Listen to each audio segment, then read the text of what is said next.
Πριν ξεκινήσει το βίντεο, θέλω να ευχαριστήσω όλα τα μέλη του καναλιού που βοηθούν το έργο μας εδώ στην Πρακτική Σκέψη έμπρακτα κάθε μήνα με τις δωρεές τους. Αν επιθυμείς και εσύ να βοηθήσεις την προσπάθειά μας για έρευνα και μετάδοση της γνώσης, πάτα το κουμπάκι συμμετοχή κάτω από το βίντεο ή εναλλακτικά τον σύνδεσμο της PayPal στην περιγραφή του βίντεο. Κι όμως, οι τρεις πιο διαβασμένες λέξεις στον κόσμο δεν είναι πια εδώ και χρόνια η φράση I love you που θα έλεγε κάποιος, αλλά το Made in China. Όσο εσύ πίνεις τον καφέ σου και παραγγέλνεις πράγματα από το Temu, μια νέα οικονομική αυτοκρατορία αναδύεται γύρω σου χωρίς να το γνωρίζεις. Στην σημερινή μας ανάλυση θα μιλήσουμε για τον κοιμισμένο μέχρι πρότινος δράκο, την Κίνα. Ποια είναι τα σχέδια της Κίνας να κατακτήσει οικονομικά τον κόσμο και πώς η Ελλάδα αποτελεί έναν από τους πιο κρίσιμους κρίκους στο σχέδιο αυτό. Πάμε λοιπόν να εξετάσουμε την ιστορία της μυστικής αυτοκρατορίας που χτίζει η Κίνα κάτω από την μύτη όλου του κόσμου.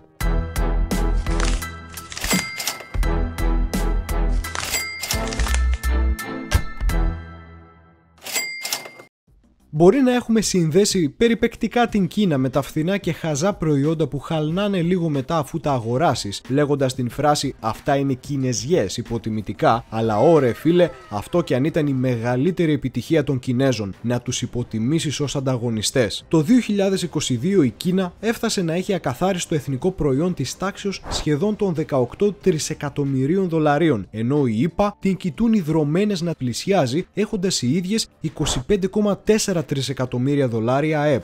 Πώς κατάφερε μια χώρα που βγήκε κατεστραμμένη το 1949 από έναν εμφύλιο πόλεμο να απειλεί να αντικαταστήσει οικονομικά το πανίσχυρο δολάριο? Όλα ξεκίνησαν μετά το 1991 όταν η πτώση της Σοβιετικής Ένωσης, της κύριας ανταγωνίστριας δύναμης των Ηνωμένων Πολιτειών, έφερε ανακάτεμα της τράπουλας των παγκόσμιων ισορροπιών στον πλανήτη. Οι ΗΠΑ θεωρούσαν με απόλυτη αυτοπεποίθηση πως αυτό ήταν. Νίκησαν την μάχη έναντι της ιστορίας και τώρα όλες οι χώρες αργά ή γρήγορα θα γίνουν μέρος της παγκοσμιοποίησης τους, υιοθετώντας τις φιλελεύθερες αρχές τους στην οικονομία, τη διπλωματία και το πολίτευμά τους. Συνεπώς, πρόεδροι όπως για παράδειγμα ο Μπιλ Κλίντον άρχισαν να κάνουν ακόμα μεγαλύτερο άνοιγμα προς τον μέχρι τότε ανατολικό κόσμο. Οι δυτικές δομές είχαν κερδίσει τον ψυχρό πόλεμο και σε αυτές οι ΗΠΑ άρχισαν να εντάσσουν νέες χώρες. Μια από αυτές τις δομές ήταν ο Παγκόσμιος Οργανισμός Εμπορίου, στον οποίο οι ΗΠΑ φρόντισαν να μπει η Κίνα το 2001. Η Κίνα αξιοποίησε το πλεονέκτημα που έχει το απολυταρχικό της πολίτευμα, για παράδειγμα η γρήγορη λήψη των αποφάσεων και τα θετικά που της έδινε ο ΠΟΕ, προκειμένου έτσι να καταφέρει μέσα σε 20 χρόνια, από το 2001 έως το 2021, να καλύψει μεγάλο κενό που είχε σε σχέση με τις Ηνωμένες Πολιτείες στον οικονομικό τομέα. Οι Αμερικανοί θεώρησαν πως οι Κινέζοι θα τους μιμηθούν στα πάντα και ταυτόχρονα οι ίδιοι θα απολαμβάνουν άνετη τα φθηνά κινέζικα προϊόντα χωρίς ιδιαίτερο κόστος. Έκαναν λάθος. Οι Κινέζοι σιωπηλά έφτιαχναν φθηνά προϊόντα με φθηνά εργατικά χέρια, τα πουλούσαν στη Δύση, η οποία εθιζόταν σε αυτά και περίμεναν το επόμενο ανακάτεμα της τράπουλας για να προχωρήσουν παραπέρα. Και αυτό το ανακάτεμα ήταν η οικονομική κρίση στην Αμερική του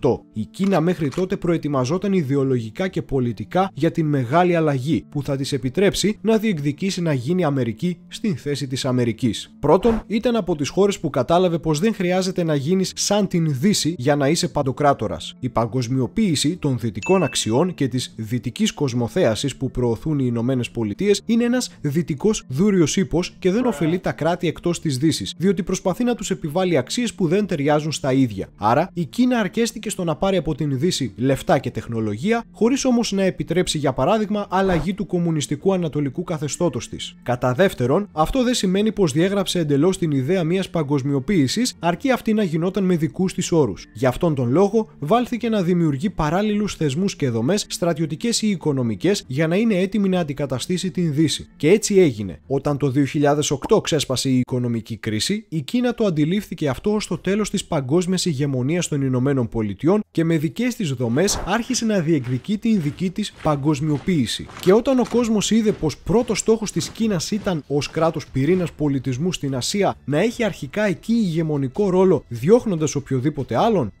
αυτό και ανάγχωσε την Αμερική. Βέβαια, επειδή το είπε, δεν σημαίνει πως θα ήταν και εύκολο σχέδιο στην υλοποίησή του. Οι Ηνωμένες Πολιτείες ελέγχουν τις θάλασσες και άρα επιβλέπουν το εμπόριο και ελέγχουν την άμεση αποστολή στρατευμάτων παντού στον κόσμο. Η Κίνα δεν κάνει τίποτα από τα παραπάνω και συνάμα δεν έχει τους πόρους για να ανταγωνιστεί τις ΗΠΑ σε κάτι τέτοιο. Οπότε οι Κινέζοι σκέφτηκαν που είναι καλοί και επικεντρώθηκαν εκεί, στην άπειρη παραγωγή τους. Αφού δεν μπορούν να κατακτήσουν στρατιωτικά τον κόσμο, αποφάσισαν να τον κατακτήσουν διπλωματικά και οικονομικά. Προέβλεψαν τα πάντα από την αρχή ως το τέλος για να κάνουν ακόμα πιο εύκολο για τον κόσμο να αγοράζει τα προϊόντα τους και να εθίζεται στην κινέζικη ήπια ισχύ. Σε έναν κόσμο που το εμπόριο είναι παγκόσμιο, οι χρηματιστηριακές σας επενδύσεις θα πρέπει να είναι επίσης παγκόσμιες με την βοήθεια της Freedom 24. Όσο περνάει ο καιρός, ανοίγονται νέοι δρόμοι εμπορίου και μαζί τους δημιουργούνται πρόσθετες νέες επενδυτικές ευκαιρίες. Μέσω της Freedom 24 έχετε τη δυνατότητα να επενδύσετε άνετα και με ασφάλεια τα χρήματά σας οπουδήποτε στον κόσμο, καθώς η πλατφόρμα προσφέρει πρόσβαση στα μεγαλύτερα χρηματιστήρια των ΗΠΑ, της Ευρώπης και της Ασίας, η οποία, όπως είδαμε, έχει πολύ μεγάλους στόχους για παγκόσμια επέκταση. Το Ταμείο Αποζημίωσης των Επενδυτών διασφαλίζει τα χρήματά σας έως και 20.000 ευρώ. Μπορείτε να κατεβάσετε την εφαρμογή Freedom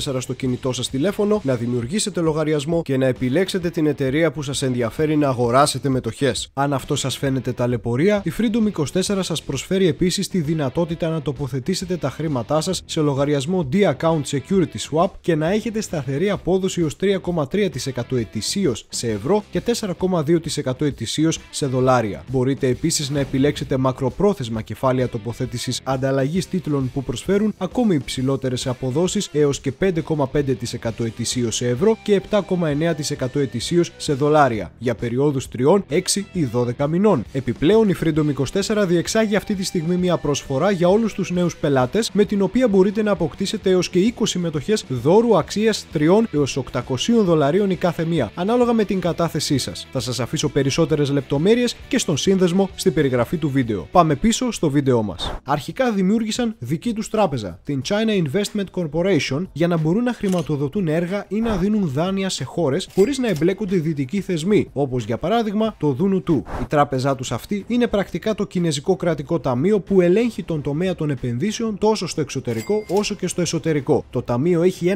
1,15 τρισεκατομμύρια δολάρια και έχει σκοπό να φτιάχνει, για παράδειγμα, έργα υποδομών σε χώρες που συμμετέχουν στα σχέδια του Belt and Road Initiative, στην πρωτοβουλία για μία ζώνη και έναν δρόμο. Και ουφ, αυτό κι αν έχει ενδιαφέρον. Ενώ ο κόσμος ήταν πλήρως απασχολημένος με τον μπάχαλο της οικονομικής κρίσης, οι Κινέζοι έκαναν ακριβώς το ανάποδο. Πόνταραν στην εξωστρέφειά τους και το 2013 ο Κινέζος πρόεδρος Xi Jinping ανακοίνωσε την πρωτοβουλία BRI, η οποία είναι μοναδική στην παγκόσμια οικονομική ιστορία και στοχεύει, όπως είπαν οι Κινέζοι στον κόσμο, στο να συνδέσει μεταξύ τους τις υποδομές, το εμπόριο και τις κοινωνίες, ώστε να δημιουργηθούν νέες ευκαιρίες για κοινή ανάπτυξη όλων των χωρών. Κοινώς, μην ανησυχείτε, εγώ για καλό κάνω ό,τι κάνω για να σας φέρνω τα προϊόντα που τόσο αγαπάτε, οπότε ανοίξτε τις αγορές σας σε εμένα, ειδικά τώρα που δεν έχετε πολλά λεφτά και θέλετε φθηνά προϊόντα. Πατώντας πάνω στην αρχαία έννοια του δρόμου του μεταξιού από την Ανατολή προς την Ευρώπη, οι Κινέζοι αποφάσισαν να το ξανακάνουν και αυτήν την φορά να μην πουλάνε απλά πορσελάνες στους Ευρωπαίους, αλλά να γίνουν όντως αυτοκρατορία. Οι δρόμοι του μεταξιού σχεδιάστηκαν τόσο σε ξηρά, με σιδηρόδρομο, όσο και στην θάλασσα, με ναυτικές οδούς. Παράτολμο. Κι όμως, το σχέδιο απευθείας άρχισε να δουλεύει, αφού με την υπογραφή μνημονίων συνεργασίας και κατανόησης, γνωστά ως MOUs, η Κίνα έχει βάλει στο BRI ως το 2023 154 κράτη, δηλαδή το 80% των κρατών του ΟΗΕ. Και ακόμα το πραγματικό πλάνο της Κίνας δεν μπήκε καν σε λειτουργία. Όλα είναι υπολογισμένα, από την αρχή που παράγεται το προϊόν μέχρι πώς θα το αγοράσεις και πώς θα φτάσει σε εσένα. Οι κινέζικες βιομηχανίες παράγουν μαζικά φθηνά βιομηχανικά προϊόντα προς μαζική κατανάλωση από τις πλούσιες χώρες της Δύσης. Εν συνεχεία, οι κινέζικες εταιρείες όπως το Temu, το Shine και ο όμιλος Alibaba φροντίζουν διαδικτυακά να επικοινωνήσουν την διαφήμιση των κινέζικων προϊόντων σε κάθε γωνιά του διαδικτύου. Έπειτα, εταιρείες όπως η Xiaomi ή η Huawei πωλούν φθηνά smartphones στους καταναλωτές και μάλιστα η Huawei εγκαθιστά και τεχνολογία δικτύου 5G για να μπορούν οι αγοραστές των κινέζικων προϊόντων να μπαίνουν εύκολα στο διαδίκτυο. Και τέλος, η κρατική εταιρεία Costco αγοράζει λιμάνια παγκοσμίως για να φτιάξει το νέο θαλάσσιο και χερσαίο δρόμο του μεταξιού. Και τότε είναι που η Αμερική, αργοπορημένα και μέσα στην οικονομική κρίση της δεκαετίας του 2010, άρχισε να αντιλαμβάνεται τι συμβαίνει και αποφάσισε να αντεπιτεθεί. Και το όπλο της αντεπίθεσής της, μεταξύ άλλων, ήταν και ο Αμερικανός πρόεδρος Ντόναλντ Τραμπ.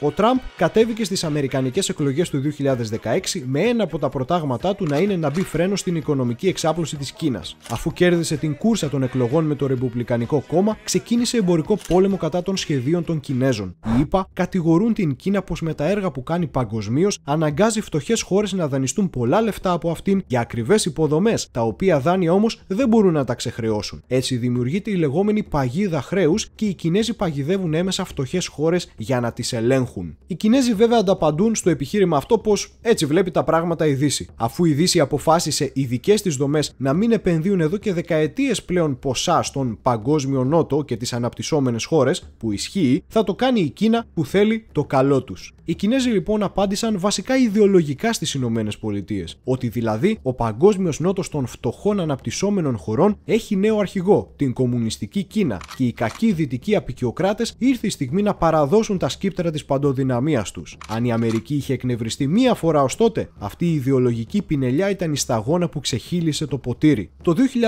2018 ξεκίνησαν τα οικονομικά πυρά. Η κυβέρνηση Τραμπ επέβαλε 14% δασμό στα κινέζικα προϊόντα και άλλαξε το 48% των εισαγωγών των Ηνωμένων Πολιτειών, που ήταν μέχρι τότε από την Κίνα, να γίνεται από άλλες φίλιες χώρες της Αμερικής. Μάλιστα, μετά το 2020, η νέα κυβέρνηση των Δημοκρατικών του Biden κράτησε τα μέτρα του Τραμπ ως επιτυχημένα. Και μπορεί το θερμόμετρο μεταξύ των δύο μεγάλων δυνάμεων να συνεχίζει να είναι υψηλό, όμως οι Ηνωμένες Πολιτείες φαίνεται πως συνεχίζουν να χάνουν τον οικονομικό τους πόλεμο. Παρά τους δασμούς, το εμπορικό ισοζύγιο Κίνας και Ηνωμένων Πολιτειών για το 2022 ήταν αρνητικότατο για την Αμερική. Η Κίνα πέτυχε εξαγωγές 3,72 δολαρίων με όφελος 576 δισεκατομμύρια δολάρια, ενώ τα έσοδα αυτά αποτελούν το σημαντικό 3,2% του ΑΕΠ της. Για τη ΗΠΑ όμως το 2022 αντίστοιχα οι εξαγωγές της ήταν 2,93 δολάρια με σημαντικότατο έλλειμμα 970 δισεκατομμυρίων δολαρίων γενικά, και ειδικά από αυτά το έλλειμμα 367 δισεκατομμυρίων δολαρίων προέκυψε από το εμπόριο με την Κίνα. Δηλαδή, η Κίνα πλέον πουλάει προϊόντα μεγαλύτερης συνολικής αξίας από τη ΣΥΠΑ και κερδίζει περισσότερα λεφτά σε σύγκριση με αυτήν, ενώ το Temu έχει κατακτήσει την αμερικανική αγορά. Και ανάμεσα στην σύγκρουση των γιγάντων, ξαφνικά εμφανίζεται μια μικρή αλλά πολύ σημαντική για όλους Ελλάδα.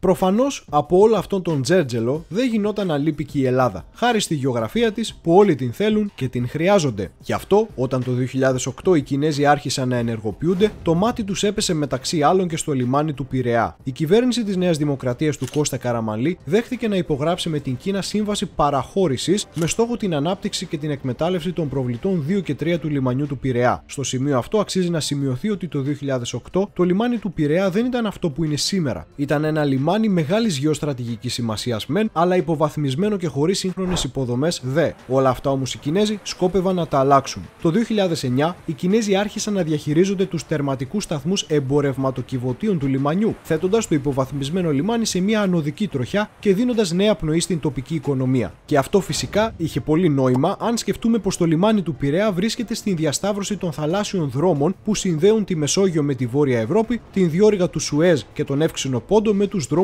που χάραξαν οι Κινέζοι για τον δρόμο του μεταξιού τους. Βέβαια, όπως είπαμε και πριν, οι Κινέζοι μπορεί να δυτικοποίησαν την οικονομία τους, να δημιούργησαν δομές και άλλα τέτοια γλυκούλικα, αλλά δεν είχαν κανένα σκοπό να υιοθετήσουν και τα δυτικά πρότυπα διπλωματίας ή συμφωνιών. Τι σημαίνει αυτό? Οι Κινέζοι έχουν την κλασική νοοτροπία της Ανατολής, την οποία την έχουν και οι γείτονες της Ελλάδας που κατάγονται από εκεί. Κάνω μια συμφωνία μαζί σου τώρα, με σκοπό να την αναθεωρήσω υπέρ μου στο μέλλον, όταν θεωρήσω πως είμαι πια πιο δυνατός από εσένα. Και έτσι έγινε. Το 2013 οι Κινέζοι επέστρεψαν στη νέα κυβέρνηση της Νουδού υπό τον Αντώνη Σαμαρά και απέτησαν νέα πράγματα από την Ελλάδα. Οι Κινέζοι, με βάση την σύμβαση του 2009, μίσθωναν μέρος του λιμανιού για 100 εκατομμύρια ευρώ τον χρόνο. Όμως, αφού έγινε η οικονομική κρίση στην Ελλάδα και βρήκαν την χώρα σε αδύναμη κατάσταση, είπαν πως πια δεν στρέει η συμφωνία που είχε γίνει προ μερικών ετών, γιατί πια η Ελλάδα δεν έχει τόσο ισχυρή οικονομία. Συγκεκριμένα τόνισαν πως η ετήσια μίσθωση του λιμανιού του Πειραιά πρέπει να αλλάξει, γιατί είχε προβλεφθεί το 2009 πως η πληρωμή προς την Ελλάδα θα συνδεθεί με τα επίπεδα του ΑΕΠ της χώρας. Το ΑΕΠ της Ελλάδας του 2013 όμως ήταν πια 238 δισεκατομμύρια ευρώ και όχι 331 δις όπως το 2009. Αυτός ο εκβιασμός ονομάστηκε φιλικός διακανονισμός, με απειλή πως αν δεν γίνει, οι Κινέζοι θα έφευγαν από το λιμάνι. Βέβαια, δεν σημαίνει πως δεν υπήρχε και δελεαστικό αντάλλαγμα. Για να μην χαλνάμε τις καρδιές μας με νέες διαπραγματεύσεις, οι Κινέζοι πρότειναν να δώσουν άμεσα 230 εκατομμύρια ευρώ στην Ελλάδα για να κάνουν έργα στο λιμάνι του Πειραιά, όπως κατασκευή προβλητών και σταθμών εμπορευματοκιβωτίων, εγκατάσταση γερανογεφυρών με σκοπό εξυπηρέτηση πλοίων νέας γενιάς και η χωρητικότητα των προβλητών από 3.700.000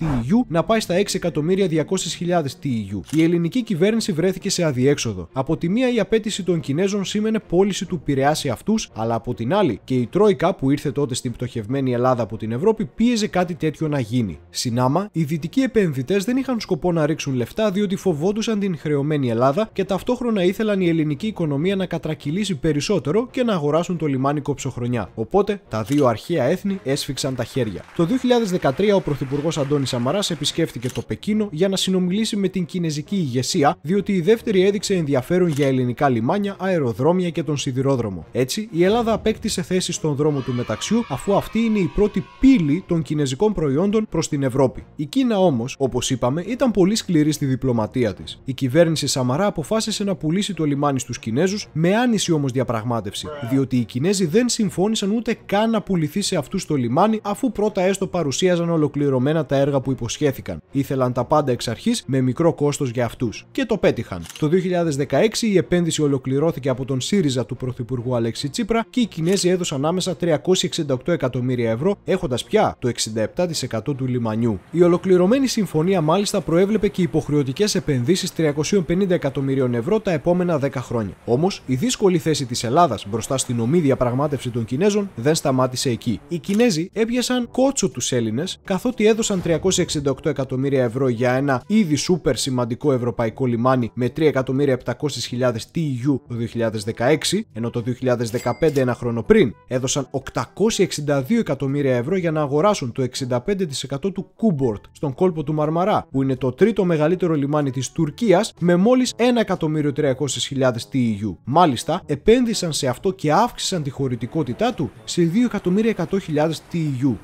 Έτσι πάει. Αν σε βρίσκουν σε αδυναμία, σε κάνουν ό,τι θέλουν. Βέβαια, μην είμαστε μόνο επικριτές έναντι των Κινέζων, διότι οι επενδύσεις τους στην Ελλάδα έχουν θετικά. Το λιμάνι του Πειραιά όντως αναπτύχθηκε πολύ χάρη στην COSCO. Ήδη είναι το μεγαλύτερο επιβατικό λιμάνι της Ευρώπης και ένα από τα μεγαλύτερα του κόσμου, ενώ το βάθος 18 μέτρων του επιτρέπει τον ελιμενισμό όλων των πλοίων για κοντέινερ παγκοσμίως. Σήμερα μπορεί να αποθηκεύσει κοντέινερ 7.200.000 TEU, διπλάσια από ό,τι πριν 10 χρόνια όταν το πήραν οι Κινέζοι, και καταλαμβάνει την τέταρτη θέση παγκοσμίως σε αριθμό εμπορικής κίνησης μετά το Ρότερνταμ, την Αμβέρσα και το Αμβούργο. Εν συνεχεία, οι συνολικές επενδύσεις της COSCO στον Πειραιά από το 2010 και μετά ξεπερνούν το 1 δισεκατομμύριο ευρώ και συγκεκριμένα στην προβλήτα 2 και 3 ο όμιλος COSCO Shipping υλοποίησε επενδύσεις που ξεπερνούν τα 600 εκατομμύρια ευρώ με αποτέλεσμα τις άριστες υπηρεσίες στη διαχείριση εμπορευματοκιβωτίων. Έτσι, το λιμάνι σε παγκόσμιο επίπεδο βελτίωσε την κατάταξή του θεαματικά, καθώς από την θέση 93 το 2010 ανέβηκε το 2020 στην θέση 26. Επιπλέον, ο όμιλος COSCO Shipping βοήθησε στην άμεση τόνωση της τοπικής οικονομίας μέσω του ανεφοδιασμού των πλοίων. Δηλαδή, από το 2010 μόνο από τον στόλο της COSCO Shipping κατέπλευσαν σχεδόν 4.000 πλοία στο λιμάνι του Πειραιά, των οποίων οι ανάγκες ανεφοδιασμού καλύφθηκαν εξ ολοκλήρου από τοπικούς προμηθευτές, όπως για παράδειγμα προμήθειες νερού, καυσίμων και φαγητού. Χάρη λοιπόν σε αυτές τις επενδύσεις, η συνεισφορά του λιμανιού στο ΑΕΠ της Ελλάδας για το 2020 ανήλθε στο σημαντικό 0,78% του ΑΕΠ, που φυσικά φαίνεται πως θα μεγαλώνει κάθε χρόνο. Η οικονομική αυτή σχέση των δύο χωρών έχει οδηγήσει επίσης και σε νέα αναβάθμιση των διμερών του σχέσεων. Οι εισαγωγές της Κίνας από την Ελλάδα αυξήθηκαν, φτάνοντας σχεδόν το 1 δισεκατομμύριο δολάρια το 2021, αυξημένες κατά 244% περισσότερο από ό,τι πριν από 5 χρόνια. Το ελαιόλαδο, τα γαλακτοκομικά προϊόντα, το κρασί και άλλα προϊόντα υψηλής ποιότητας κερδίζουν ολοένα και μεγαλύτερη δημοτικότητα μεταξύ των Κινέζων καταναλωτών. Τους πρώτους πρώτους 7 μήνες του έτους 2023 μάλιστα, η Κίνα έγινε ο τρίτος μεγαλύτερος εμπορικός εταίρος της Ελλάδας παγκοσμίως και ο μεγαλύτερος εμπορικός εταίρος της εκτός της Ευρωπαϊκής Ένωσης. Και η νέα αυτή διμερή σχέση δεν σταματάει εκεί. Για παράδειγμα, εκτός του Πειραιά, η Κίνα προχώρησε και στην εξαγορά του 24% του ΑΔΜΙΕ το 2017 έναντι 300 εκατομμυρίων ευρώ. Οι Κινέζοι έφτασαν οπότε να δίνουν στην Ελλάδα προηγμένη τεχνολογία για τον κλάδο του ενεργειακού εφοδιασμού και γι' αυτό πρότειναν να αναλάβουν την ηλεκτρική διασύνδεση της ηπειρωτικής Ελλάδας με τα νησιά της. Οι τύποι δεν ήρθαν εδώ κοινώς για να βγάλουν φραγκοδίφραγκα, αλλά θεωρούν την Ελλάδα πολύ σημαντική χώρα για τις business τους. Αλλά υπάρχουν και τα σκιερά σημεία αυτής της συνεργασίας. Το πιο σημαντικό είναι πως το εμπορικό ισοζύγιο μεταξύ των δύο χωρών μεν αυξάνεται, αλλά δεν σημαίνει πως οι Κινέζοι δέχονται οι εταίροι τους να πάρουν το πάνω χέρι στη συνεργασία τους. Δηλαδή, μπορεί οι ελληνικές εξαγωγές στην Κίνα να έφτασαν τα $1 δισεκατομμύριο το 2021 και το 2023 να ξεπέρασαν τα 1,4 δισεκατομμύρια ευρώ, αλλά οι κινέζικες εξαγωγές στην Ελλάδα το 2023 έφτασαν στο τρομερό νούμερο των 6,9 δισεκατομμυρίων ευρώ. Κοινώς, ναι, μεν η Κίνα επενδύει στην Ελλάδα, αλλά τα λεφτά που κερδίζει μέσω του άμεσου εμπορίου από αυτήν δεν συγκρίνονται με όσα ξοδεύει για τις επενδύσεις της. Συνάμα, ούτε το λιμάνι του Πειραιά απογοητεύει σε έσοδα, που φυσικά πάνε στους Κινέζους, αφού το 2023 η Κόσκο είχε 219 εκατομμύρια ευρώ έσοδα από τον Πειραιά και τα κέρδη από αυτά ήταν 66 εκατομμύρια ευρώ. Μάλιστα, η Κόσκο σημείωσε αύξηση στα κέρδη της 26,3% από το 2022. Οι δουλειές κοινώς πάνε πολύ καλά, αλλά η Ελλάδα δεν κερδίζει όσα κερδίζει η Κίνα, παρόλο που η δεύτερη χαρακτηρίζει την κατάσταση ως win-win, ότι δηλαδή και τα δύο μέρη κερδίζουν εισάξια. Και αυτό προφανώς δεν είναι μόνο πρόβλημα της Ελλάδας, αλλά πλέον ολόκληρου του δυτικού κόσμου. Όπως είπαμε, η Ευρωπαϊκή Ένωση και η ΗΠΑ εδώ και χρόνια βλέπουν καχύποπτα έως και επιθετικά την Κίνα για τις τακτικές της. Και την αμφισβήτηση των σχεδίων της Κίνας ήρθε να την ξεκινήσει στην Ευρώπη ο γείτονας της Ελλάδας, η Ιταλία. Η πρωθυπουργός της Ιταλίας, Τζόρτζια Μελόνι, παρατήρησε πως οι συμφωνημένες επενδύσεις αξίας 20 δισεκατομμυρίων ευρώ της Κίνας δεν έγιναν στην Ιταλία και το ισοζύγιο εμπορίου μεταξύ τους επίσης δεν ήταν υπέρ της Ιταλίας. Για παράδειγμα, το 2019 οι ιταλικές εξαγωγές στην Κίνα είχαν έσοδα 13 δισεκατομμύρια ευρώ, ενώ οι κινεζικές στην Ιταλία 31,7 δισεκατομμύρια ευρώ. Μιλάμε για τρελή διαφορά. Έτσι, η Μελόνι πήρε την μεγάλη απόφαση να βγάλει την Ιταλία από τον δρόμο του μεταξιού το 2023. Οπότε, αφού κάτι παρόμοιο ισχύει και στην Ελλάδα, ίσως η χώρα θα έπρεπε να ξανασκεφτεί την θέση της στον BRI ή στην τελική μπορεί να είναι καιρός η Ελλάδα να ζητήσει τον δικό της φιλικό διακανονισμό από την Κίνα, όπως έκανε αυτή το 2013, διότι πια το λιμάνι του Πειραιά βγάζει πολύ χρήμα και πρέπει η συμφωνία να προσαρμοστεί στα νέα δεδομένα, όπως είχαν ζητήσει υπέρ τους οι Κινέζοι. Σημαίνει αυτό πως και η Κόσκο θα πρέπει να φύγει από την Ελλάδα? Φυσικά και όχι, αφού η έξοδος από τον BRI δεν σημαίνει και ρήξη με την Κόσκο. Στην Ιταλία επίσης υπάρχει η Κόσκο και μια χαρά κάνει δουλειές στα λιμάνια του Βάντο και της Βενετίας, ακόμα και τώρα που η Ιταλία βγήκε από τον BRI. Βέβαια, και να φύγει η Κόσκο δεν σημαίνει πως η Ελλάδα θα φοβάται να δει άλλες επιλογές παραδίπλα, όπως για παράδειγμα η Ινδία. Εξάλλου, οι ίδιοι οι Ινδοί έρχονται να ανταγωνιστούν εμπορικά την Κίνα με τον IMEC, ο οποίος συνδέει την Ινδία με την Μέση Ανατολή και εν τέλει με την Ευρώπη με σιδηροδρόμους και λιμάνια. Και αυτό δεν είναι κάτι το θεωρητικό ή στην φαντασία των Ινδών, αλλά γίνεται ήδη πραγματικότητα. Πρόταση για αγορά λιμένων από την Ινδία στην Ελλάδα έγινε και στην επίσκεψη του Ινδού Προέδρου Μόντι στην Ελλάδα το 2024. Συγκεκριμένα, οι Ινδοί ενδιαφέρονται για τα λιμάνια του Βόλου, της Καβάλας και της Αλεξανδρούπολης και ήδη από το 2023 ο Ινδικός όμιλος Αντάνι έχει αγοράσει το 70% της Χάιφας στο Ισραήλ για 1,18 δισεκατομμύρια δολάρια. Η Ελλάδα, ακολουθώντας κλασική διπλωματική πολιτική, δεν είναι απαραίτητο να ποντάρει τα πάντα σε έναν παίκτη, τη στιγμή που το διεθνές σύστημα, όπως συνεχώς τονίζουν και οι Κινέζοι, γίνεται πολυπολικό. Μάλιστα, μπορεί να δώσει τα χέρια και με τους δύο, περιμένοντας ο ένας να ανταγωνιστεί τον άλλον για το ποιος θα δώσει πιο πολλά στην Ελλάδα. Αλλά μεταξύ μας, ας μην γελιόμαστε. Κάποια στιγμή τα εμπορικά συμφέροντα θα φτάσουν σε τέτοιο σημείο που η Ελλάδα θα πρέπει να διαλέξει. Και όσες επενδύσεις και να κάνουν οι Κινέζοι στην Ελλάδα, υπάρχει ένα πρόβλημα. Η Κίνα είναι αναθεωρητική δύναμη και οι σύμμαχοι της Ελλάδας δεν την συμπαθούν, ενώ τα ακριβώς αντίθετα ισχύουν για την Ινδία. Δεδομένου πως οι μεγάλοι αναθεωρητές δίνουν παράδειγμα στους μικρούς, είναι επικίνδυνο η Ελλάδα να βρίσκεται σε αυτό το στρατόπεδο. Αντιθέτως, στο άλλο στρατόπεδο η Ελλάδα έχει την ευκαιρία μέσω του IMEC να βγει από τον BRI της αναθεωρητικής Κίνας και με την βοήθεια της Ινδίας να έχει το πλεονέκτημα να διαλέξει μαζί της και να βάλει στον χάρτη του IMEC μόνο κράτη υπέρ του status quo και άρα κατά της αναθεωρητικής Τουρκίας. Ο κόσμος που ανήτειλε μετά την πτώση της Σοβιετικής Ένωσης το 1991 πλέον αλλάζει και στην θέση του έρχεται φτιάχνεται ένα νέο παγκόσμιο σύστημα με δυνάμεις που πλέον δεν είναι ούτε 2 ούτε 3, αλλά πολλές περισσότερες και όλες ανυπομονούν να γίνει το ανακάτεμα της παγκόσμιας τράπουλας ισχύως για να παίξουν τα χαρτιά τους. Η Ελλάδα βρίσκεται κλασικά στο επίκεντρο των εξελίξεων και δεν μπορεί να μείνει έξω από αυτές. Οπότε πρέπει οπωσδήποτε να κοιτάξει πώς θα δεχθεί τα περισσότερα θετικά από κάθε πλευρά και εν τέλει να στηρίξει τα στρατόπεδα που την βοηθούν να πετύχει τους στόχους της. Να αυξήσει τη γεωπολιτική της αξία, να αυξήσει το ΑΕΠ της και να κρατήσει μακριά της και αδύναμη την αναθεωρητική Τουρκία. Αν η Ελλάδα δεν μαζέψει τα σωστά χαρτιά στα χέρια της, θα αποφασίσουν άλλοι για αυτήν. Αν όμως προετοιμαστεί σωστά, θα παίξει και σωστά τα χαρτιά της. Η διπλωματία είναι κοινική και αυτό είναι κάτι που η ιστορία το αποδεικνύει συνεχώς.